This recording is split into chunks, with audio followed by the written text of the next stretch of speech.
Dr. John Watson. I shared a flat at 221B Baker Street with a young man named Sherlock Holmes. This would normally be a simple statement of simple fact, but I had learned in the first few weeks of our association that the normal process of returning home was in itself an adventure. I never knew what to expect. I seldom expected what I found. I had decided to spend a quiet evening at home, and I was determined not to become involved in any new scheme that Holmes would invent.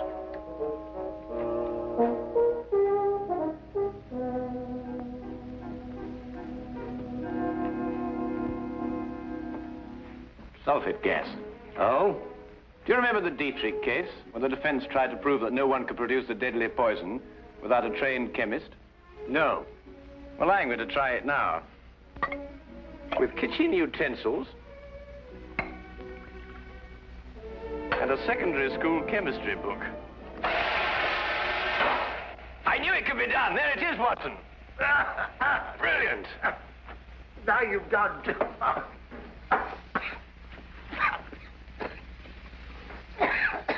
That woman was guilty as a vulture. Clever, too.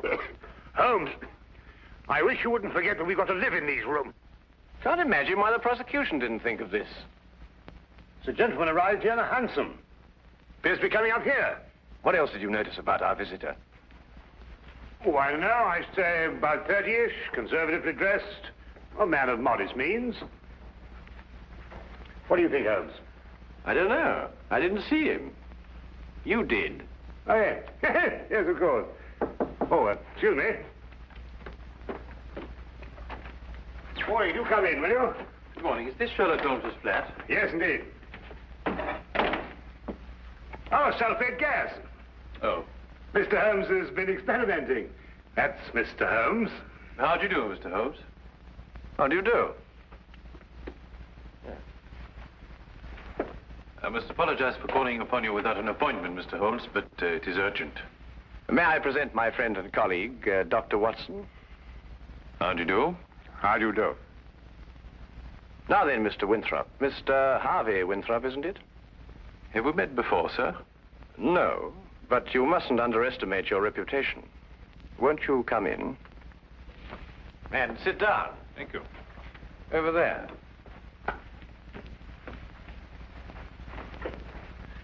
I had heard your powers of observation were remarkable, Mr. Holmes.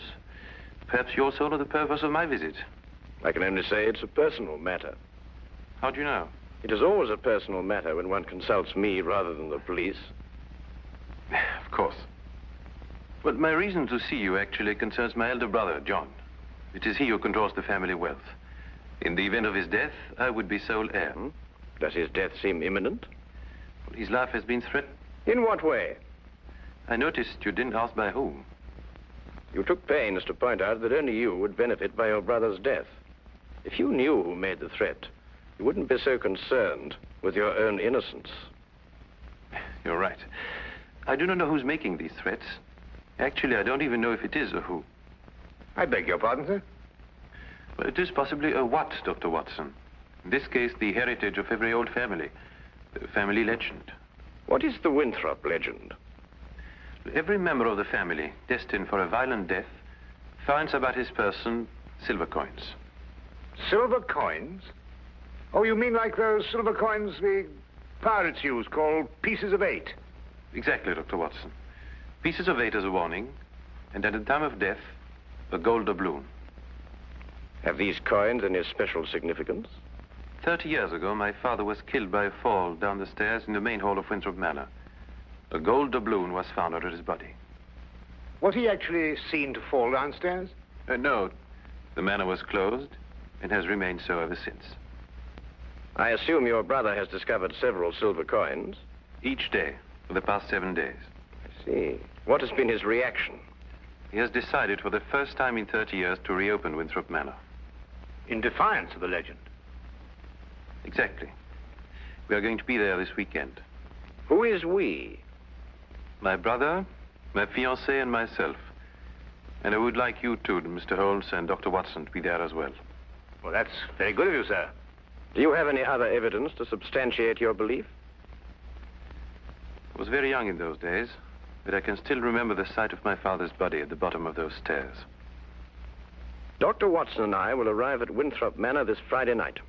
Oh, thank you very much. If there is anything I can do until then, or if there's any question you want to ask me before, please don't hesitate to call upon me at any time. We'll do that. Thank you.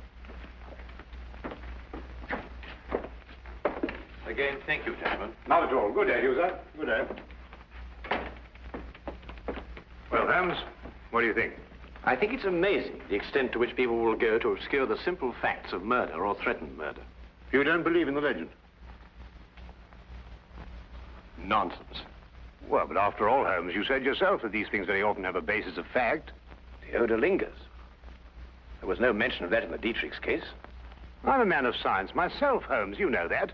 And yet there are things that happen every day for which they have no logical explanation. How would Mrs. Dietrich's have removed the odor? Of course, it could work equally well both ways. Winthrop himself admitted that in the event of his brother's death, he was the heir to the estate. His visit here might have been a blind. The solution of a murder, Watson, is infinitely easier than the prevention. We have committed ourselves to a weekend in a drafty manor house that has been closed for 30 years. We will watch and we will wait. And in time, we will apprehend the persons or ghosts, who will commit the murder of the Winthrop legend.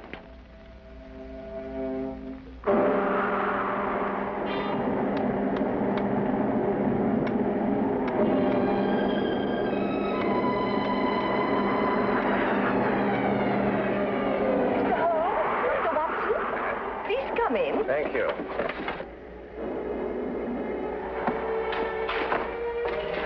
The thunder was making so much noise, I wasn't certain I heard you knock. Yes, I think we got here just in time. Yes, we were worried that you were caught in the storm. I'm Mrs. John Winthrop. How do you do? I'm Dr. Watson. This is Sherlock Holmes. How do you do?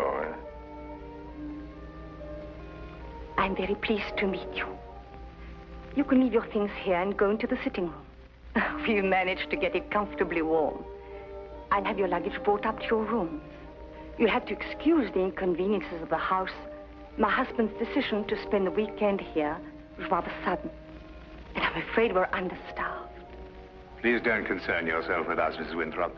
I'm sure we'll be very comfortable. Oh, there you are. I'm glad you made it before the storm. I see you've already met my sister-in-law. Yes, we have. How do you do? Oh, Harvey, perhaps you can show Dr. Watson and Mr. Holmes to their rooms. Yes, sir, you probably want to freshen up. Good evening, gentlemen. This is my brother, John Winthrop. Dr. Watson. How do you do? How do you do? How do you do? How do you do, sir? I hope you'll be comfortable. Or as comfortable as possible in a house that's been closed for 30 years. I feel I should apologize. Not at all, sir. I'm sure everything will be fine. I hope so. Come down to the sitting room when you're ready. It's a bit more cheerful there. Let me show you to your rooms, gentlemen. Come along, my dear.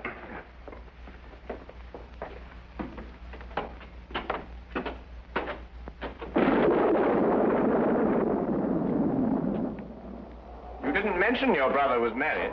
Didn't I? I thought I had. Then surely she would be the heir to the estate if anything should happen to your brother. No, the estate upon his death goes to the next male member of the family. Oh, I see. How did Mrs. Winthrop lose her sight? It was a riding accident, shortly after they were married. My sister-in-law is a remarkable woman, Mr. Holmes. She took to her new way of living with cheerfulness and thoroughness. Yes, it's always encouraging to hear of such cases. And it reflects great credit on those surrounding the patient. Oh, Peg, I want you to meet... Dr. Watson. And you must be Sherlock Holmes. Harvey has told me so much about you. Gentlemen, my fiancée, Miss Margaret Hall. How do you do? How do you do, Miss Hall? John and Alice are in the drawing room, darling. We'll be down shortly. All right, darling. I think we're going to have a wonderful weekend, in spite of this old house. Don't keep yourselves from us too long, gentlemen. You're a very lucky man, Mr. Winthrop. She's a lovely girl.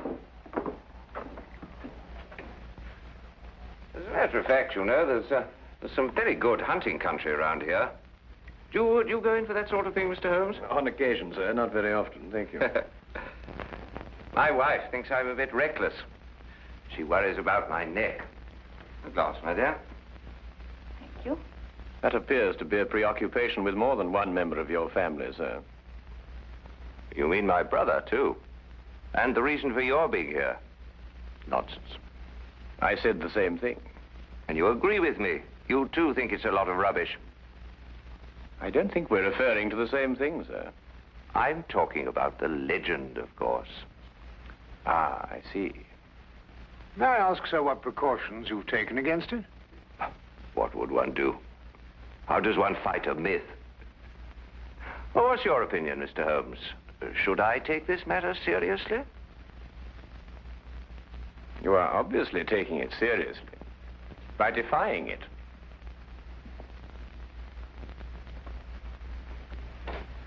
By coming down here to prove that it doesn't exist.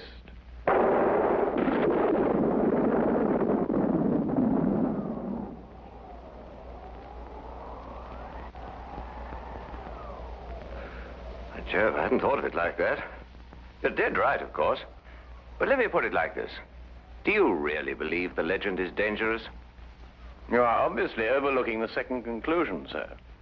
If the legend is real and beyond our understanding, then your life may be being threatened by the supernatural. If we rule that out, then the threat has a very realistic source. In either case, the threat remains. Hadn't thought of it that way. But there are just the 6 of us here, Mr. Holmes. Surely if there is danger for John, it couldn't come from any of us. There are just the 6 of us now, Miss Hall.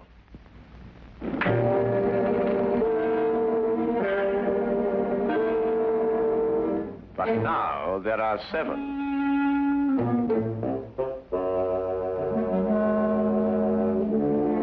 John, what is it? Nothing, my dear, nothing at all. I think we'd better go into dinner. Excellent idea.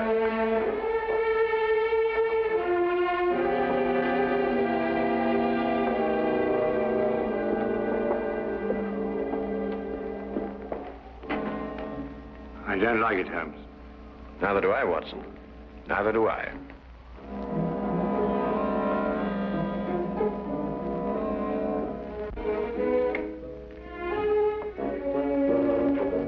Oh, come in, Watson. Oh, don't be alarmed, old chap. I don't think this contraption has been fired for centuries.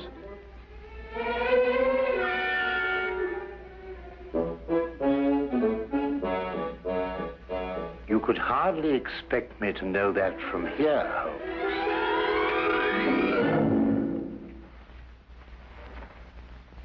Seems it's working after all.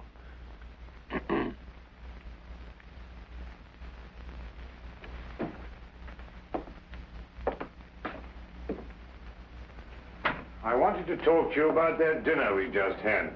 Oh, yes, yes. Excellent, Doc. Don't you agree? Well, it was better than the conversation, or lack of conversation, I grant you. Well, quite natural under the circumstances. Everyone suspecting things they'd rather not say. What do you make of it, Holmes? Did you realize that young Harvey Winthrop was in love with Alice before she married his brother? Holmes, you're fantastic. How did you determine that? He told me. Oh. Oh, have you got a match, Watson? Yes, I think I should have.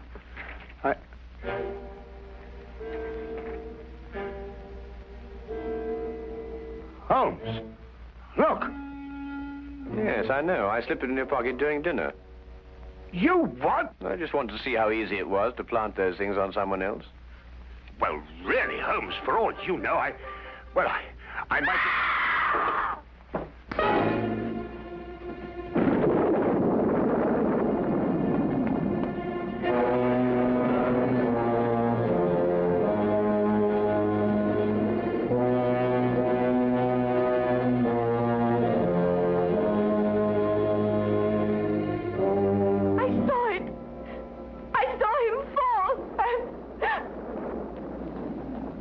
He's dead. Neck broken.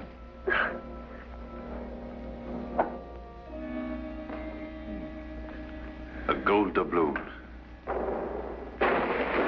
What's happened? Will someone tell me? What's happened?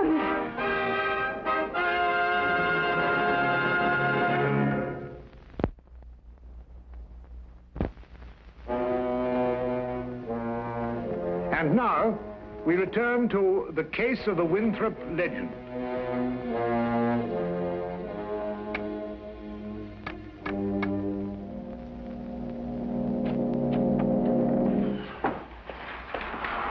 Had quite a time getting back here.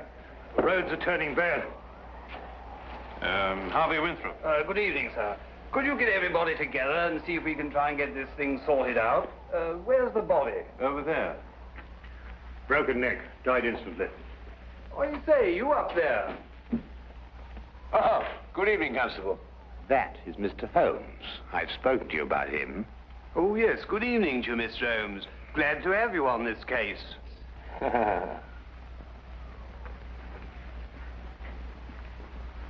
His wife. Been a terrible shock for her. Oh, Mr. Holmes, I'd like to discuss this case with you. I've got several theories. Dr. Watson was telling me coming down in the carriage. I think it would be better if she retired for a while. These will help. Thank you, Doctor. Dr. Watson summarized the legend for me on the way down, but quite frankly, Mr. Holmes, I would say we're opposed to a devilish mind here. Holmes, really? I don't know. What on earth do you think you're doing? A button. At the very least. Observe, Watson, I've almost torn a button loose. Oh, so I should think after all those acrobatics. Are you going to sit like that all evening? And yet the late Mr. John Winthrop fell down a long flight of exceptionally sharp stone stairs without damaging his clothing. What's that? I'd better check. Yes, I think you had. He may not have torn a button, but he suffered some very severe damage to his neck, I'd like to remind you. An indisputable fact, my dear Watson. Well, what are you getting at, Holmes? That's right. Now we're getting somewhere. Come on, Watson, let's examine the situation more thoroughly. The killing blow was struck at the back of the neck, is that right?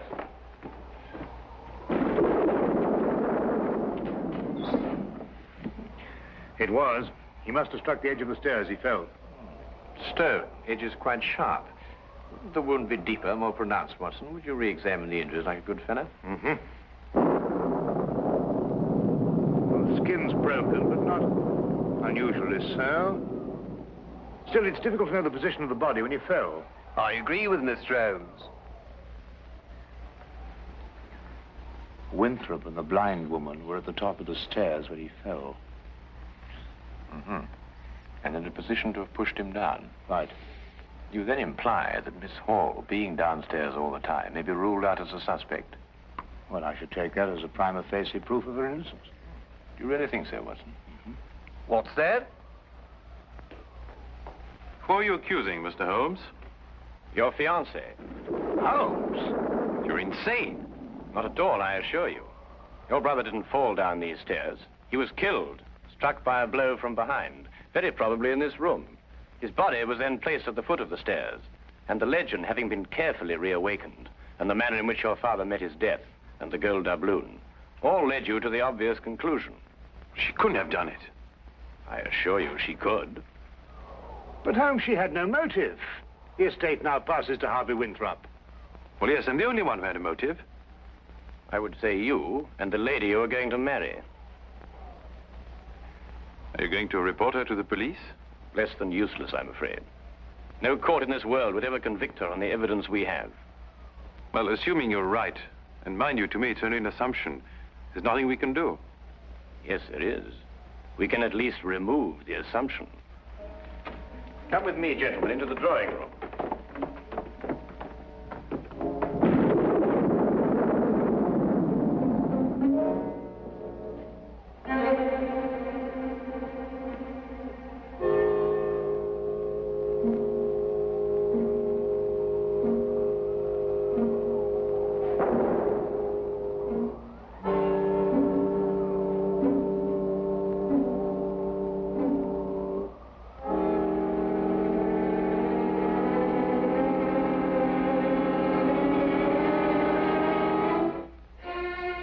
Oh, Constable.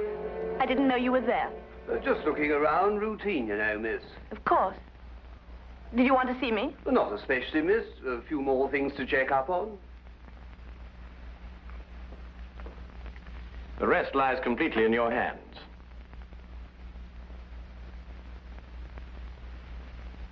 Alice is resting now.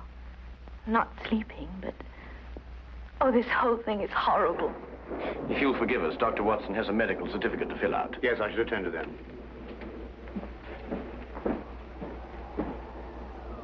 Oh, Mr. Holmes. At your service, my good constable.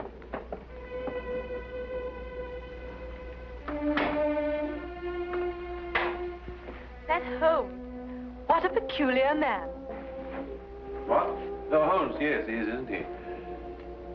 Peg, Yes? Well, this is difficult to say. What is, darling? In light of what's happened, I think it's best we break off our engagement. Break off? But why? Well, there's certain to be a mess in the papers about all this. Oh, you needn't worry about me, darling. Well, actually, it's Alice I'm thinking of. Alice? Yes, she'll be so terribly alone now. In a way, I feel responsible for her. You love her. You've always loved her. And now that your brother's dead, you... You mustn't think that. There's something else. What else? Why this sudden protective fatherly interest? 10 years ago, Alice and I went riding across the moors. I started a race. Her horse broke away from her, and she couldn't stop him. He took a high fence and fell. And Alice became blind. But you can't live with that for the rest of your life. It was an accident. It was unfortunate, but it shouldn't influence our relationship now. I'm afraid it does. To me. John dies, and you take Alice. That's funny. That's really ironic. Ironic? What makes you see irony in such a situation? I don't know. I just meant nothing. Just an expression.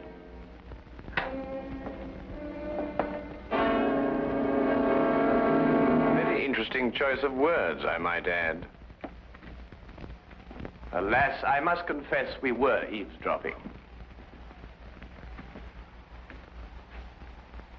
Is there anything you'd like to confess, Miss Hall?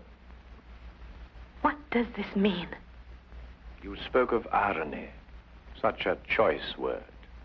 You didn't kill John Winthrop so that Harvey could share the family fortune with Alice. You'd have seen to that in time. You're insane. I couldn't have pushed John down the stairs. I was at the bottom myself. We were in a perfect position to strike him with this. And then, very thoughtfully, placed the end in the fire to remove any evidence of the blow. No court in the world would convict me on evidence like that. You're quite right, Miss Hall. But you know the facts. And we know the facts.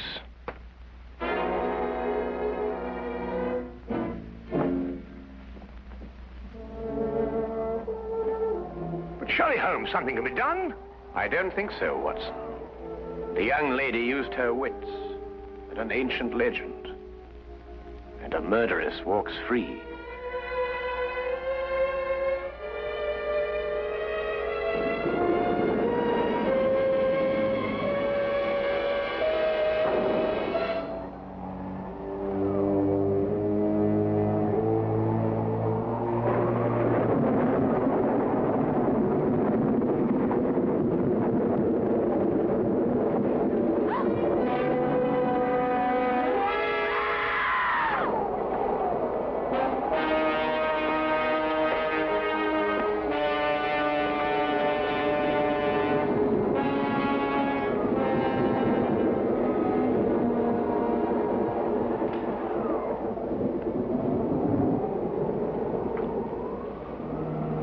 But it's a gold doubloon. And she said no court in the world would ever convict her.